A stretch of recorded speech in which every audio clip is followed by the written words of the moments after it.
নমস্কাৰ, মই শশাংকজ্যোতি চহৰীয়া। আজি ফটোশ্বুটৰ কাৰণে আহিছিলোঁ ইমান ধুনীয়া মনোমোহা পৰিৱেশৰ মাজত, আৰু ভাবিলোঁ যে নতুন টপিকটো আপোনালোকৰ মাজত ইয়াতে শ্বেয়াৰ কৰি যাওঁ।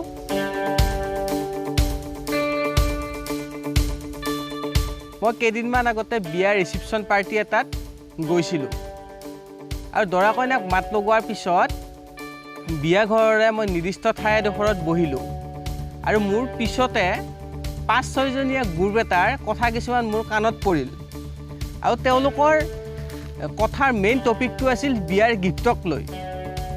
আৰু তাৰে মাজৰ মহিলা এজনীয়ে মাজতে মাত লগালে যে মোৰ ল'ৰাটোৰ বিয়াত বৰুৱানীয়ে এই অকণমান গিফ্টটোহে দিলে। তাৰপিছত আন এগৰাকী মহিলাৰ আকৌ মাত শুনিলোঁ যে অমুকৰ বিয়াত তাৰ মোমায়েকে এপদো সোণৰ অলংকাৰ নিদিলে। এতিয়া বিয়াখনত গিফ্ট দিয়াটো কিমান জৰুৰী, আৰু বিয়াখনত দিয়া গিফ্টক লৈ সমালোচনা কৰাটো কিমান গ্ৰহণযোগ্য। এতিয়া গিফ্ট দিয়া প্ৰথাটো আহিল ক'ৰ পৰা?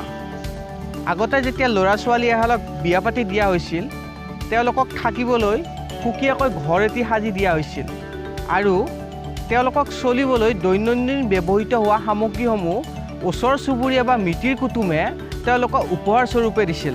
সেই প্ৰথাটো এতিয়াও আমাৰ মাজত চলিয়ে আছে, কিন্তু সেই প্ৰথাটো এতিয়া হৈছেগৈ প্ৰতিযোগিতা আৰু সমালোচনাৰ টপিক। আমি যদি চাওঁ, স্বাৱলম্বী ঘৰ এখনৰ বাবে গিফ্টৰ প্ৰয়োজনীয়তা কিমানখিনি।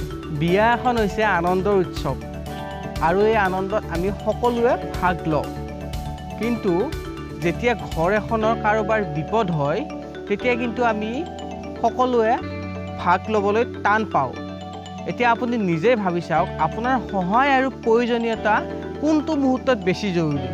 এঘৰ মানুহৰ বিয়াৰ দৰে আনন্দ উৎসৱ এটাত আপুনি এটা দামী গিফ্ট দিব নোৱাৰিলেও তেওঁলোকৰ ঘৰ এখনৰ বিপদৰ সময়ত আপুনি কৰা অকণমান সহায়ে তেওঁলোকৰ ঘৰখনত অকণমান সকাহ দিব পাৰে।